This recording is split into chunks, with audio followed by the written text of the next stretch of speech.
Welcome to First Unitarian Society of Minneapolis, the birthplace of congregational humanism. We carry on that tradition of free thought today, dedicated to promoting a free search for truth, meaning, and justice. Our web address is firstunitarian.org. I'm David Breeden, Senior Minister. Welcome. Good morning and welcome to the online Sunday Assembly of First Unitarian Society of Minneapolis for April 19th, 2020. I'm the Reverend Kelli Clement, one of the assistant ministers here at FUS. I'm joined online by the Reverend Dr. David Breeden, our senior minister, the Reverend Jim Fody, assistant minister, Allison Wyeth, director of religious education, Barb Brooks, music director, special guest musician Peter Mayer, and an incredible tech team who is making today possible for all of us and all of you. Thank you for making the effort to be present with us wherever you are. First Unitarian Society of Minneapolis is a member of the Unitarian Universalist Association of Congregations. We are an intentionally and radically inclusive congregational humanist community dedicated to promoting a brave, free, and responsible search for purpose, meaning, and justice. Our theme for the month of April is liberation. You know by now that our building is closed and our hearts are open. Please be sure to carefully read the Friday email each week and perhaps an occasional extra email.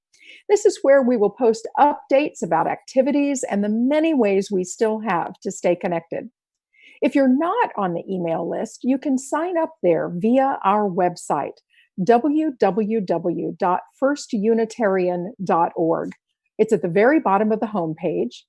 Our website also has lots of good information about ways to connect remotely, to learn more about the society, to get contact info for our ministers and staff, and to donate to our efforts here and outside the walls of the congregation. During assembly, be sure to take a glance at the chat windows that accompany the video streams. Rev Jim will be posting some resources there, and it's totally okay to chat during assembly. After assembly today, we'll be holding a virtual coffee hour via Zoom. That information will be shared in the chat. Rev Jim is hosting this social time, which we expect to last about half an hour, like our usual social time, and you can come and go as you wish. Jim will divide us into smaller groups using the breakout room feature via Zoom, and there will be a few suggested starter questions that can be used to get the conversation going. Our special collection today is for Avenues for Homeless Youth. During the pandemic, Avenues remains open for youth experiencing homelessness. They assist kids with online classwork, make sure they are clothed and well fed, and provide help for this vulnerable population as they look forward in life. Our donation to them will be doubled by a special match. David will talk more later in the assembly about how you can make that donation. Thank you for your generosity. Please note that our previously advertised 7 p.m. program this evening has been canceled. Operation Face Mask is on at FUS. Please double check the Friday email for detailed information about donating and/or acquiring materials, donating and/or acquiring a mask, and more. Many thanks to FUS members who are donating and sewing. Some of the masks we're making are going to folks who are experiencing homelessness. This is important work we're doing. We will be continuing to have an online-only Sunday morning presence until we get the all clear. Thank you again for joining us. Good morning.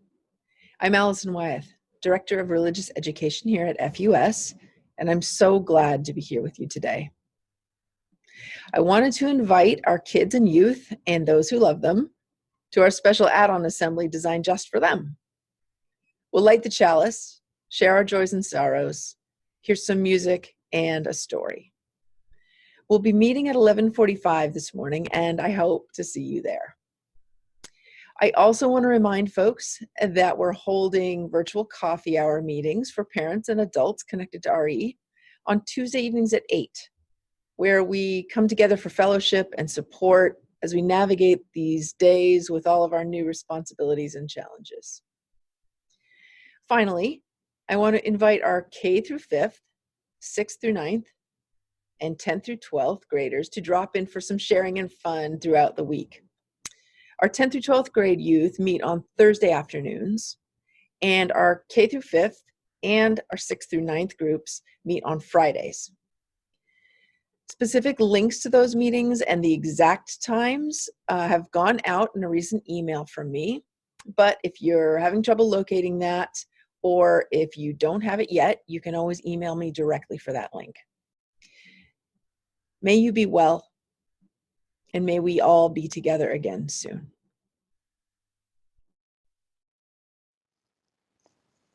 Each week when we gather, we light our chalice and share one of the 7 principles of Unitarian Universalism, or one of the aspirations of our congregation. This week we light the chalice remembering the 7th principle, respect for the interdependent web of all existence of which we are a part.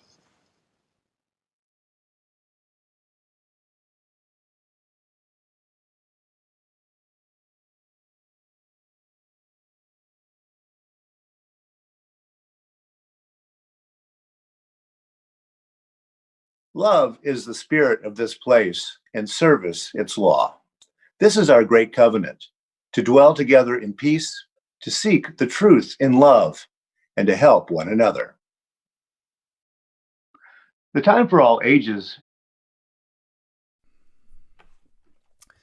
Greetings, everyone at FUS. It's Peter Mayer, and I'd like to sing a song for you called Ocean Mary.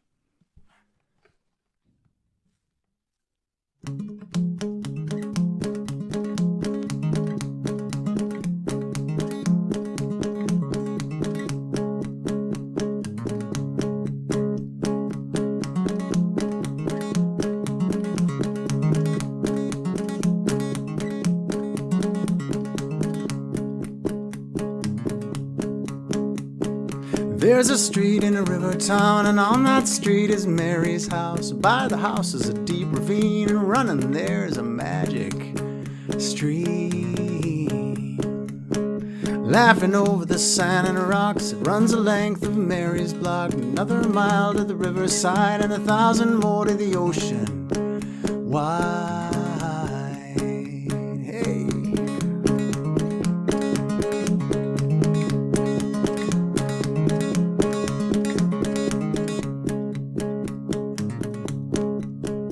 Now down in that ravine one day, by the water Mary lay, put her hand in the shallow stream, and Mary had a magic dream. She imagined that inside her stirred all the waters of the earth, every puddle, every creek, and every one of the 7 seas.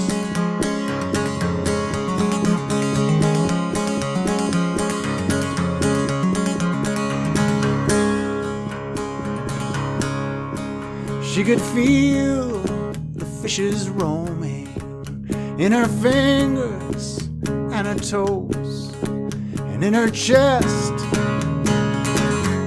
the Gulf Stream flows.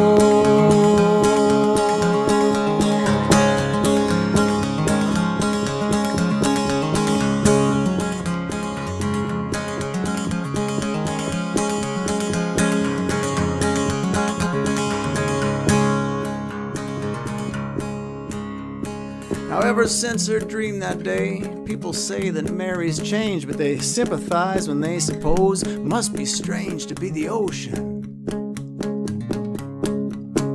She senses when the salmon swim and hurricanes lick her skin. Asia tickles her left arm and the moon above tugs her heart. Her front is day, her back is night. She recollects the dawn of life. Tidal waves run up her spine, and lightning tingles when it strikes. She can feel the fishes roaming in her fingers and her toes, and in her chest, the Gulf Stream flows.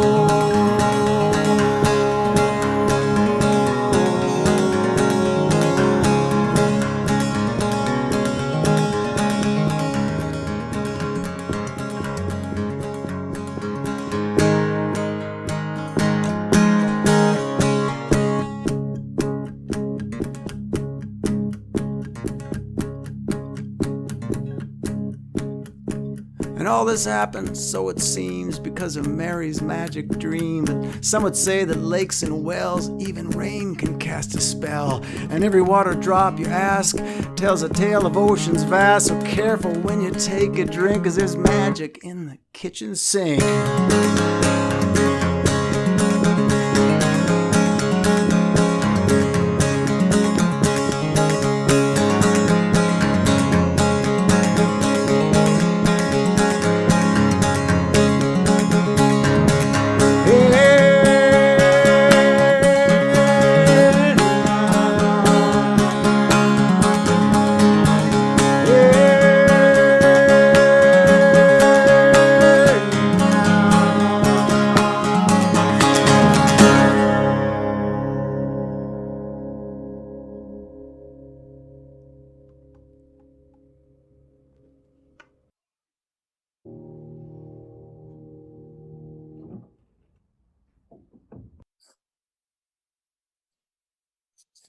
On this past Christmas Day, the Drake Hotel, an apartment building that housed both overflow people from a homeless shelter, as well as people who live far below the poverty line, burned.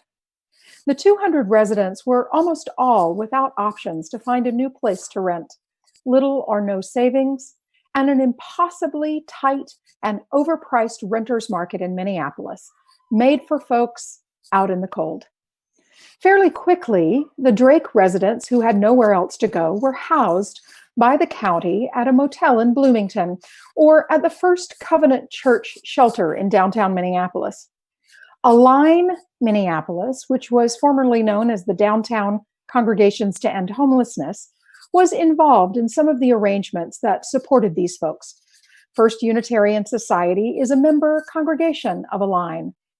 At one of our meetings, the Align director, Joe Kreisman, said that this was a catastrophe in the midst of a crisis. A catastrophe in the midst of a crisis. He meant that there's an ongoing housing crisis in Minneapolis, both low income and affordable housing. And the Drake fire was a catastrophic blow in the midst of an ongoing crisis. Before that fire and the news coverage, I'm embarrassed to say that I had never heard of the Drake Hotel, and I've lived in Minneapolis for a quarter century. It simply did not touch my life. And I do justice work with a congregation that is situated near downtown and that supports work with people experiencing homelessness.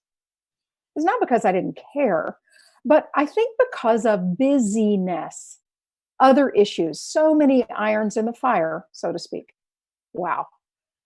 That's what I think today about the pandemic. It is pointing to a catastrophe in the midst of a crisis. It points out inequities that are there all the time that I do not have to see or have time to see unless made to look. By definition, the long-term ill effects of any crisis will fall most heavily on those who live and die in the margins.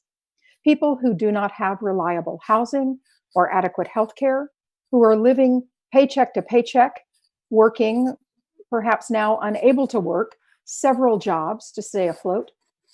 Or we see now that some of our most essential workers are underpaid, without sick and safe time, and without proper equipment to stay safe and healthy. And this is true of the coming climate crisis as well. Surely, if left unabated, the climate crisis will make life unbearable for all of us, but for some, much sooner than others. How is the pandemic like the climate crisis? Yale Climate Connections, a nonpartisan multimedia service that provides daily content on the issue of climate change, said this week that observing the national US political leaders' response to the coronavirus pandemic has been like watching the climate crisis unfold on fast forward. The current administration has passed through 5 stages of science denial in the face of both threats. First, it's not happening.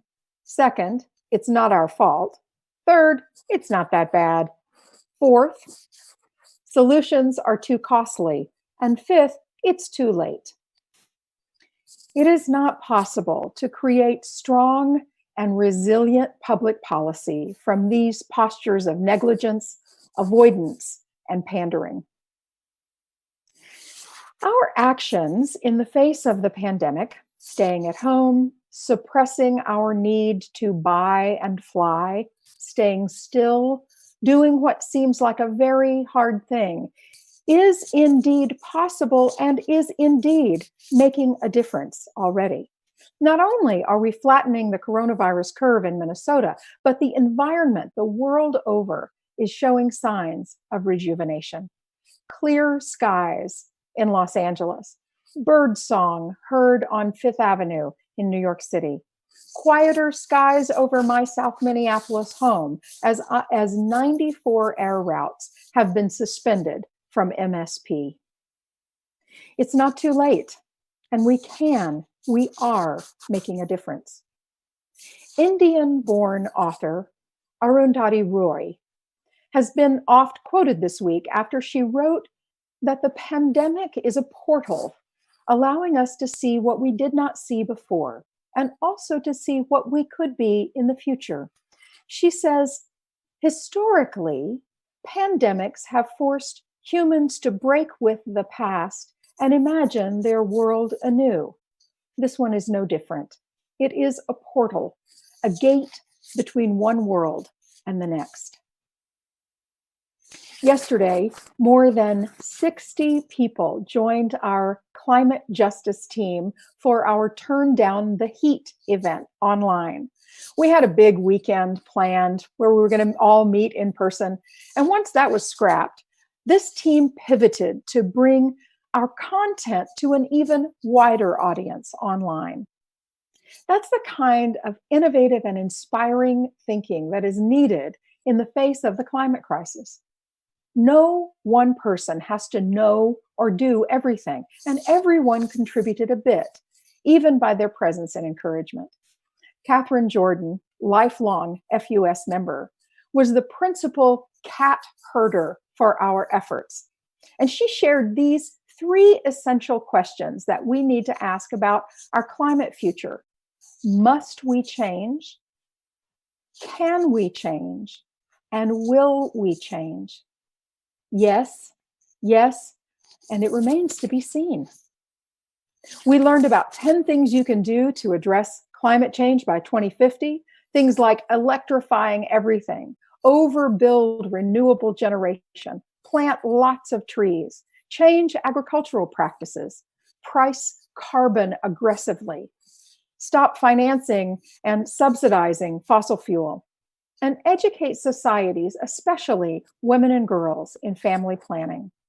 These are not impossible. They are concrete, actionable items that society can take on.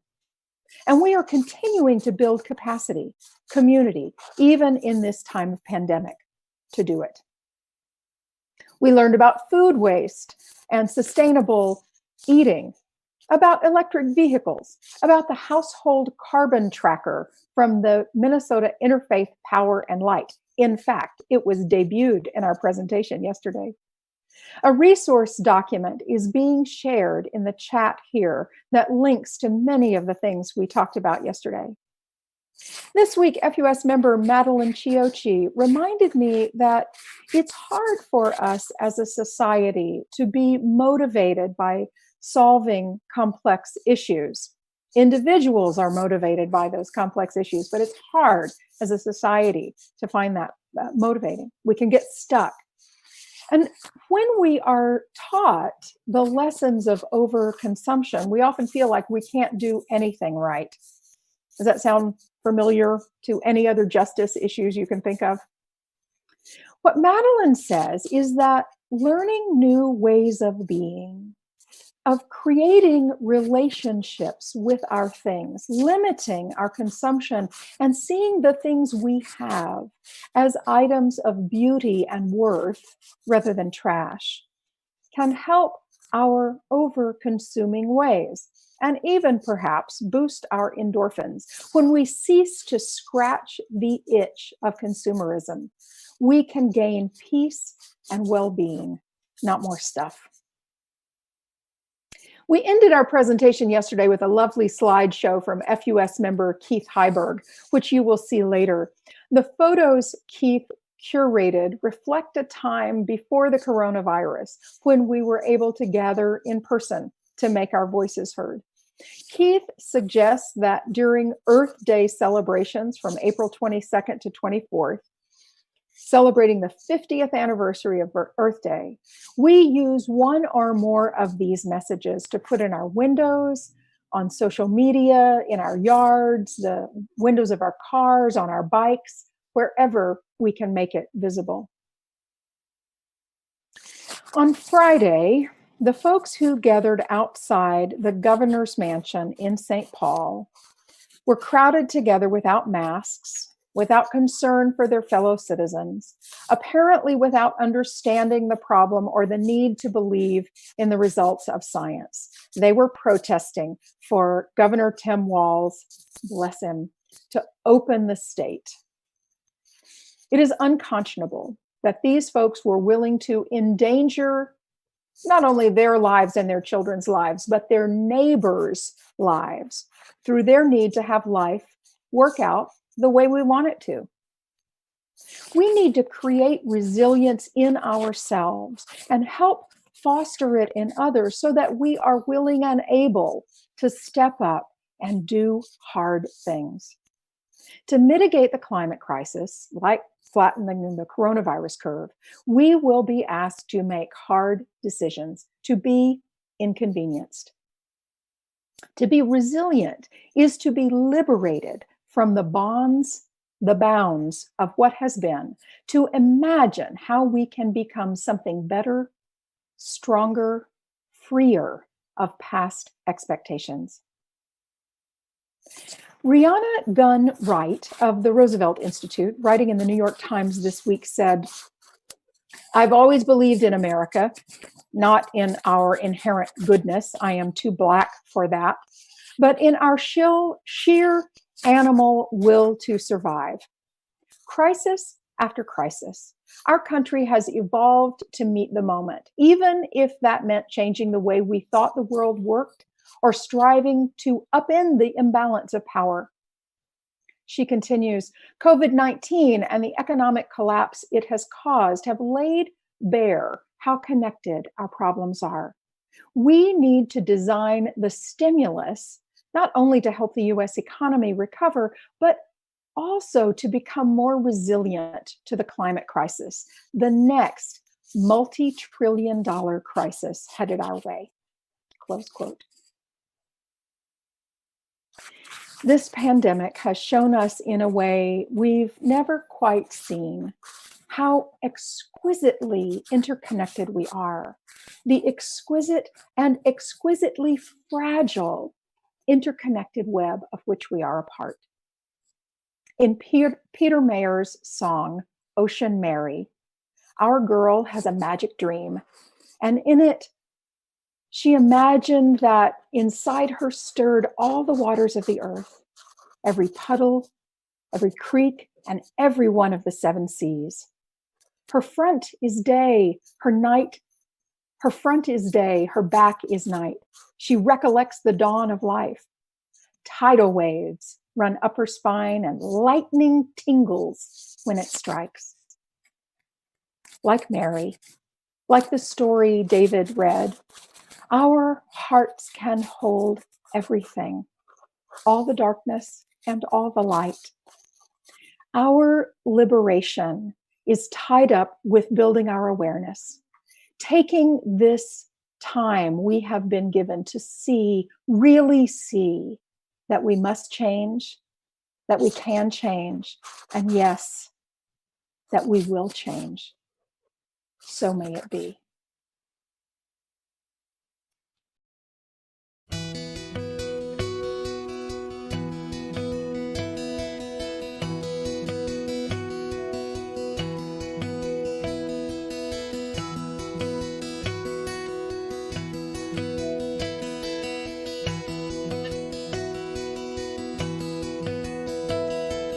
Low below me, I feel no motion, standing on these mountains and plains, far away from the rolling ocean. Still my dry land heart can say, I've been sailing all my life now, never harbor or port have I known. The wide universe is the ocean I travel, and the earth is my blue boat home.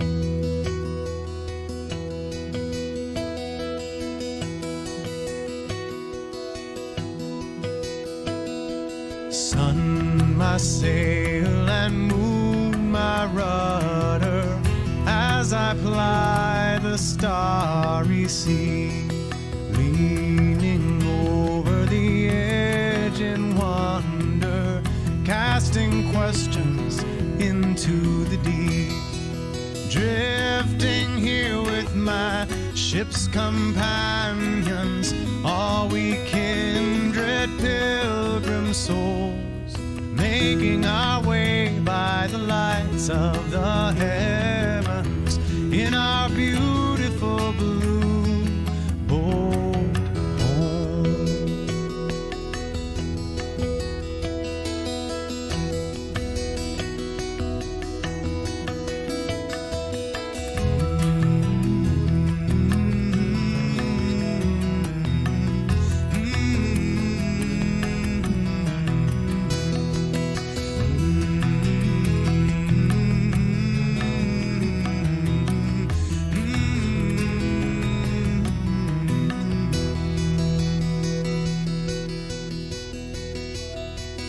I give thanks to the waves upholding me, hail the great winds urging me on, greet the infinite sea before me, sing the sky my sailor's song.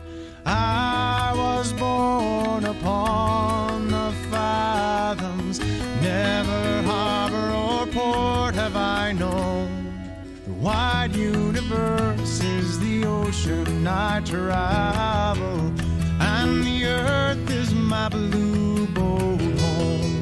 The wide universe is the ocean I travel, and the earth is my blue boat home.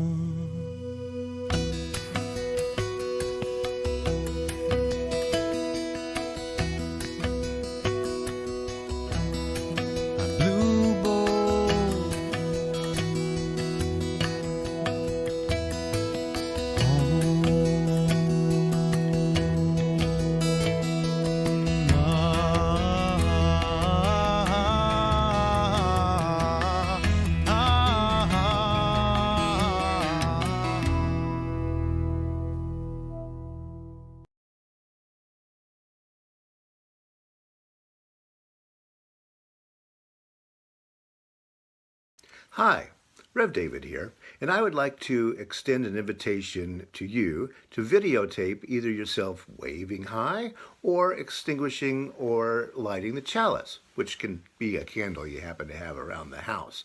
You know, as long as we have our stay-in-place order, all of FUS activities will be broadcast on Zoom and in recordings. So we would love to get your face out there and into the mix so that other people can see you, because we're missing each other. So do the simple kind of video. You see how easy it is. I just propped up my phone and hit that video button. Then when I hit unvideo, it'll pop into my photos and I'll be able to email it to media@firstunitarian.org. That's media@firstunitarian.org. Thanks. We extinguish this flame, but not the light of truth, the warmth of community, or the fire of commitment. All of these we carry in our hearts and in our minds until we are together again.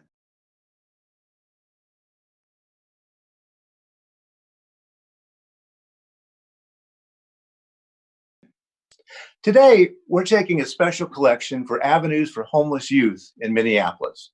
During the pandemic, Avenues remains open for youth experiencing homelessness. They assist kids with online classwork, make sure they're clothed and well fed, and provide help for this vulnerable population as they look forward in life. Our donation to them will be doubled by a special matching grant. You can give to the Give Plus app or go to firstunitarian.org and go down all the way to the bottom left of your screen, and you'll be able to give to our social justice special collection. And thank you for your generosity. Until we meet again, be fearless, ask questions, hold on to what is good, strengthen the weak, comfort the fearful, serve the suffering, do what makes you come alive. Rejoice in the power of the human spirit. So may it be. Thanks for listening. You can find much more about humanism and what's happening at First Unitarian Society in Minneapolis by visiting our website at firstunitarian.org.